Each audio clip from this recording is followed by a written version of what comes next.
ఏంటి? నేను మీకు పెట్టలేదు సార్. సర్లే అమ్మతో చెప్పారు కదా. పోనీ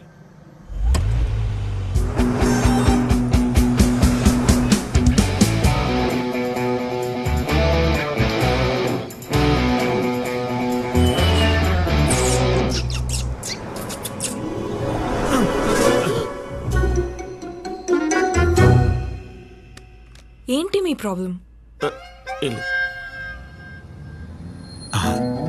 అమ్మాయి జమ్మురా, అందుకే సపరిస్తున్నాడు.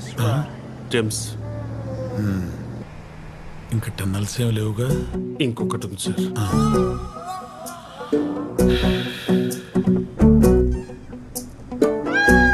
ఇంకా టన్నెల్ రాలేదు, ఇప్పుడు వస్తుంది.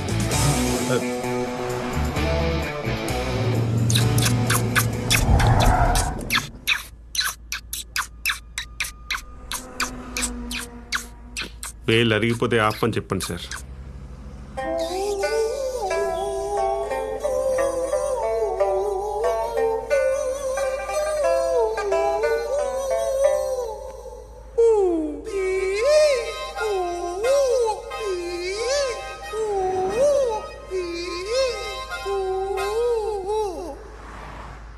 అలా క్యూట్ గా చూడకు, సిగ్గేస్తుంది. క్యూట్ అంట్రా?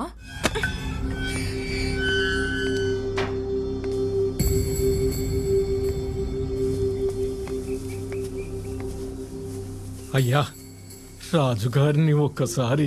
రాములు చెప్పినా మళ్ళీ మళ్ళీ వస్తే అలా? ఆయన మనసు ఏం బాలేదయ్యా. అది కాదయ్యా, ఒక్కసారి. ఇబ్బంది పెట్టకు, వెళ్ళిపో.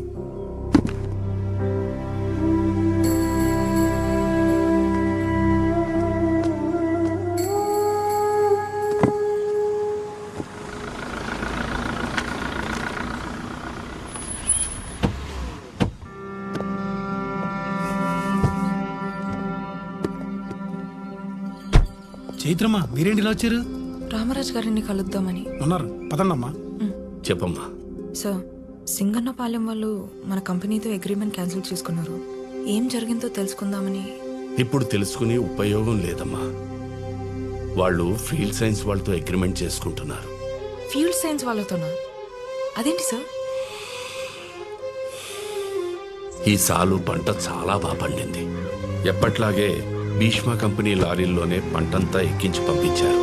పండిన పంట డబ్బు చేతికొస్తుంది అని అందరూ ఎదురు చూస్తూ ఉండగా వారం రోజుల తర్వాత పంపించిన పంట పంపించినట్టే తిరిగి వచ్చేసింది. ఏంటయ్యా ఇది అని అడిగితే పంటలో రసాయనాలు కలిపారు అన్నారు. అయ్యో, అలాంటిదేమీ లేదు, మేము ఎప్పట్లాగే పంట పండించామని చెప్తూనే ఉన్నారు. కానీ వినకుండా పంట దింపేసి వెళ్ళిపోయారు. వారం రోజుల తర్వాత తిరిగి వచ్చిన పంట కదా, కూరగాయలన్నీ కుళ్ళిపోయినాయి. కడుపు మంటతో ఉన్న రైతులు మీ కంపెనీ మొహం కూడా చూడకూడదనుకున్నారు. అప్పుడే ఆ ఊరి సర్పంచ్ అదే అదును అనుకున్నాడు. ఇలాగే ప్రతిసారి పండించి గాల్లో దీపం పెట్టి ఆడు కొంటాడా లేదా అని ఎదురు చూస్తారా? మనందరి బాగు కోసం ఫీల్డ్ సైన్స్ కంపెనీతో 2 రోజులు అగ్రిమెంట్ చేయిస్తా. భీష్మ కంపెనీ వాళ్ళు ఇచ్చేదానికన్నా ఎక్కువ డబ్బులు ఇప్పిస్తా. పురుషోత్తం, ఏంటయ్యేది? ఏదో ఒక్కసారి పొరపాటు జరిగింది కదా అని దాన్ని ఆసరాగా తీసుకుని నీ స్వార్థం కోసం ఈ భూమిని తాకట్టు పెట్టద్దయ్యా. మీ అందరి తరఫున నేను భీష్మ గారితో మాట్లాడతాను. నాకొక్క అవకాశం ఇవ్వండి, ఇప్పుడే ఫోన్ చేస్తాను. ఏమండి రాజుగారు, ఏదో ఒక్కసారి తప్పు జరిగిందనే అంత తేలిగ్గా అంటారేంటంటే? ఈ మాటకి నేను కాబట్టి ఊరుకున్నా. అదే కడుపు కాలిన రైతులైతే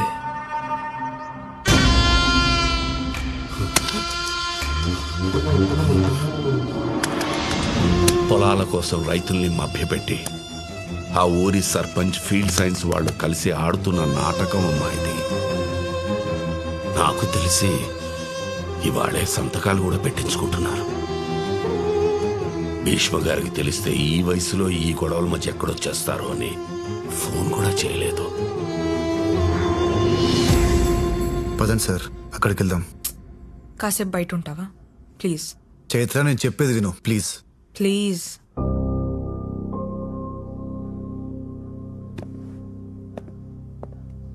ఇప్పుడు ఎలా సార్? రేయ్, సంతకాలు పెట్టకండిరా, దయచేసి నా మాట వినండిరా.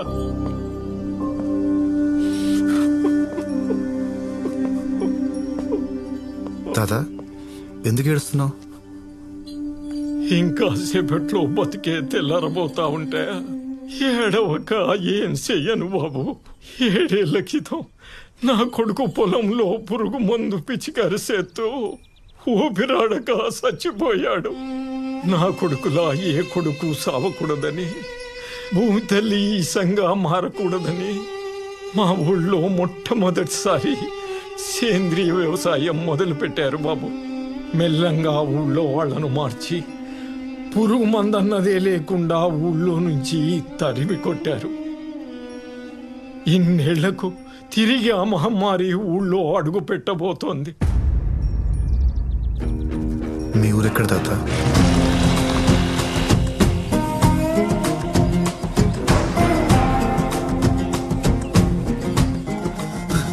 అయ్యా, కొత్త సీఈఓ గారు రాములు తీసుకుని సింగనపాలెం వైపు వెళ్తున్నారు. అయ్యో, ఒంటరిగా వెళ్ళడం ఏంటి? అసలే ఆ సర్పంచ్ వెతవా. మా రైతులు చాలా నమ్మకస్తులు సార్, తేడా ఉండదు. మీరు స్టాంప్ వేసేయండి.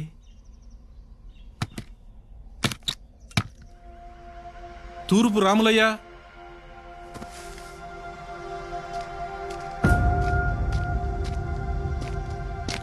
ముద్రక్కడై.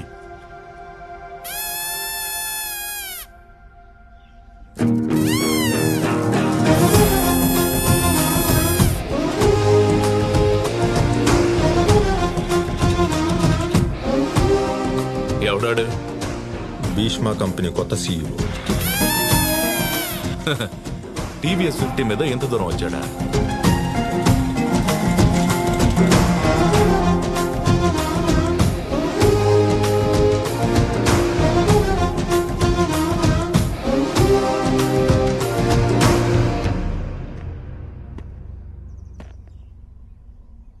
ఇన్నేళ్ళు ఆనందంగా చూసుకున్న మీ భీష్మా కంపెనీ ఈ ఏడు మిమ్మల్ని ఏడిపిస్తుందంటే ఎలా నమ్మారు?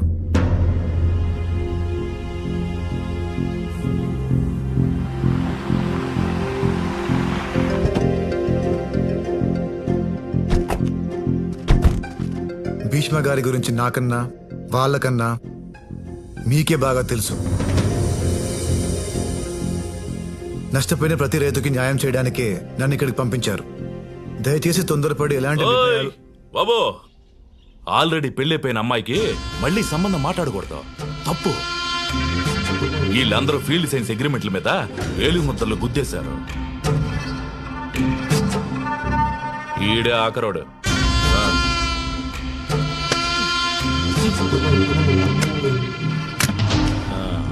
ఇక నుండి 10 ఏళ్ల పాటు ఈ పొలాలన్నీ ఏళ్ల చేతుల్లోనే ఉంటాయి. అయిపోయిందమ్మా, అంతా అయిపోయింది.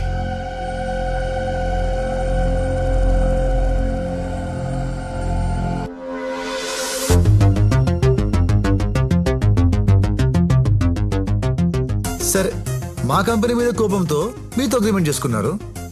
మీ కంపెనీ నచ్చకపోతే క్యాన్సిల్ చేసుకుంటారు. ఏంటి క్యాన్సిల్ చేసుకుంటారా? వాడు కళ్ళద్దాలు తీశాడంటే చాలా డేంజరు. మనక కాదు, వాడికే. రైతులకు రూల్స్ పెట్టకుండా ఉండటానికి మేము మీలాగా తెలివి తక్కువ అనుకుంటున్నారా? 10 మంది లాయర్లతో పక్కాగా రాయించాం అగ్రిమెంట్. ఏమీ చేయలేరు. మేము కోర్టుకు వెళ్తాం సార్. అబ్బా, ఈ క్లాజుల మీద సంతకం పెట్టాక సుప్రీం కోర్టుకి వెళ్ళినా షటిల్ కోర్టు అంత ల్యాండ్ కూడా రాదు. ఇది చాలా అన్యాయం సార్. ఇదేం అన్యాయం? అసలు అన్యాయం అంటే ఏంటో చెప్పనా? చుట్టూ మనోళ్లే. అసలు వీళ్ళు పంపించిన పంట మీ కంపెనీ దాకా రాలేదురా. మీ ఎగ్జిక్యూటివ్ను కొనేసి మధ్యలో లారీలు ఆపేసి మా గోడంలోనే ఉంచేసి వారం తర్వాత వెనక్కి పంపించాం. పంట రాలేదని మీరు వెనక్కి పంపించారని వాళ్ళు పక్కాగా ప్లాన్ చేశాం.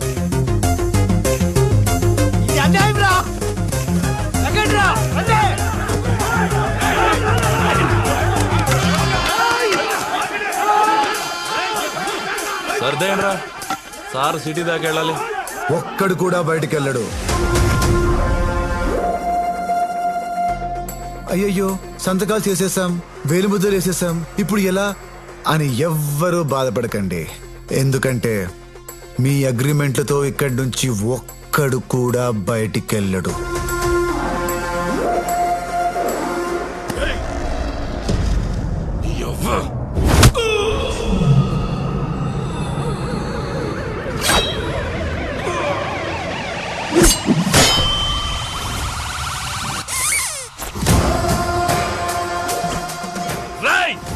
నీ పొలంలో పోతాయండ్రా.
చెవులు మూసుకున్నావేంటి? వాడు కొట్టినా చూడొచ్చు సార్. కొటేషన్ చెప్తుంటే మాత్రం వెళ్ళాం. కొటేషన్లా? అదిగో స్టార్ట్ చేస్తాడు. పండించేవాడు రైతు, వాళ్ళని దెబ్బేయాలనుకోవడం బూతు. గాల్లో ఎగిరేది కైటు, ఇప్పుడు నిన్నేం చేసినా రైటు. ప్రశాంతంగా ఉంది కదా?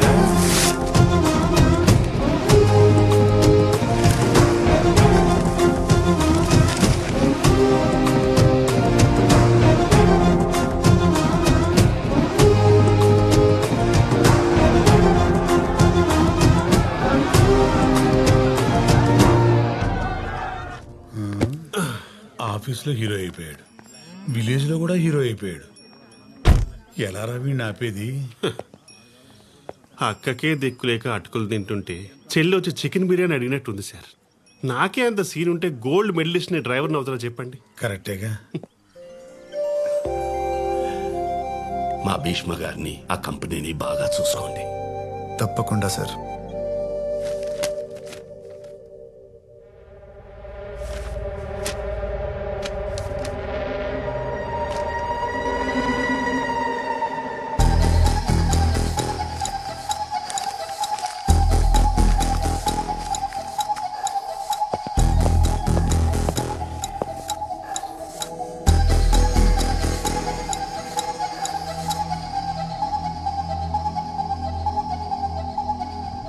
We will do it.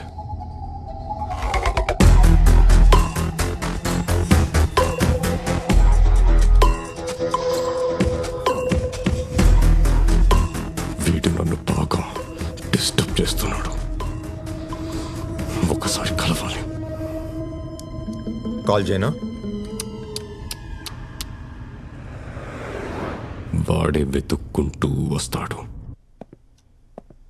Sir, multi millionaire అయ్యుండి ఇంత సింపుల్ ప్లేస్ లో ఉంటున్నారా?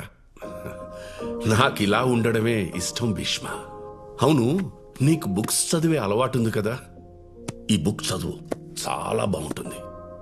వదిలేండి సార్, ఈ ప్రపంచ పుస్తకాలు కనిపించినంత అందంగా బయట ఉండట్లేదు. మార్చేద్దాం. అయ్యో, నాకంత సీన్ లేదు సార్.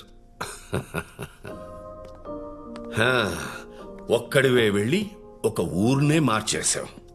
కావాల్సింది సీన్ కాదబ్బాయ్, మోటివేషన్. మీ మోటివేషన్ ఏంటి సార్ ఆర్గానిక్ ఫార్మింగ్ చేయడానికి, ఇలా సింగిల్గా ఉండటానికి? ప్రేమ. నా ప్రొఫెషన్ మీద, ప్రకృతి మీద నాకున్న ప్రేమ. నేను అగ్రికల్చరల్ సైంటిస్ట్ని. మట్టి బాగుంటే మనిషి బాగుంటాడని నేను నమ్ముతాను. ఈ నేలకి నువ్వు మంచి చేస్తే మంచి చేస్తుంది, విషమిస్తే విషమే ఇస్తుంది. సాధ్యమైనంత మంచి చేద్దామని భీష్మ ప్రతిజ్ఞ తీసుకున్నాను. ఇక ఒంటరినంటావా? నేను ప్రేమించిన అమ్మాయి నేను చెప్పేలోపే నా నుండి దూరం అయిపోయింది. సార్ మన పేరులోనే ఏదో ప్రాబ్లం ఉంది సార్. బాలేవాడివయ్యా. లేదు లేదు,